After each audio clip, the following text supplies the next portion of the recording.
मक्का और खाना ए काबा की तारीख में कई बार ऐसे हमले हुए जिन्होंने पूरी उम्मत को हिलाकर रख दिया, लेकिन हर बार अल्लाह ताला की कुदरत ने यह साबित कर दिया कि यह घर उसी का है और इसकी हिफाजत भी वही करेगा।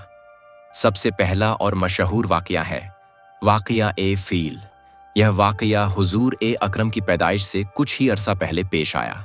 यमन का हाकिम अब्रहा हबशी एक बड़ी फौज और हाथियों के साथ मक्का की तरफ बढ़ा। उसका इरादा था कि खाना ए काबा को गिराकर अपनी चर्च को लोगों का किबला बना दे, मगर अल्लाह ताला ने छोटे छोटे अबाबिल परिंदों को भेजा जिन्होंने अपने पंजों में सिज्जील के पत्थर उठाए और दुश्मन की फौज पर बरसा दिए। वो पूरी फौज चंद ही लम्हों में मिट्टी में मिल गई।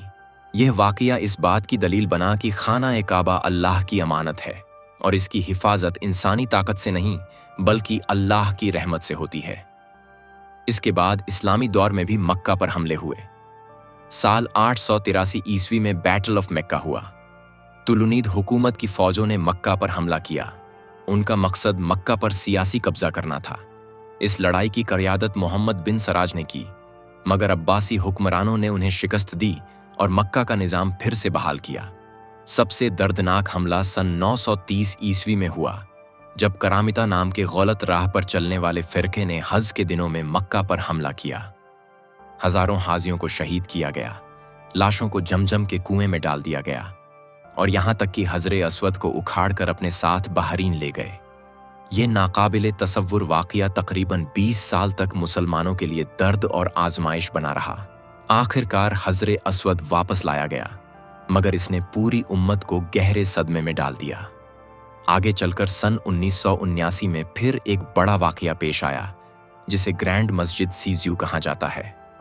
कुछ मुसल्लह अफराद ने मक्का की मस्जिदुल हराम पर कब्जा करने की कोशिश की। ये बगावत कई दिन तक जारी रही। सऊदी हुकूमत ने बड़ी मुश्किलों के बाद इस बगावत को कुचलकर मस्जिदुल हराम को दोबारा पाक कर दिया। इन सब वाकयात से हमें ये सबक मिलता है कि मक्का और खाना ए काबा पर चाहे कितने भी हमले क्यों न किए जाएं, अल्लाह ताला हर बार अपनी कुदरत से उसकी हिफाजत करता है। इंसानी ताकत और बड़ी से बड़ी फौज भी इस घर को गिराने या मिटाने में कामयाब नहीं हो सकी। आज जब हम इन वाकयात को याद करते हैं तो हमारे दिलों में ईमान और मजबूत होता है कि खाना ए काबा सिर्फ अल्लाह का घर है और उसकी हिफाजत भी वही करेगा।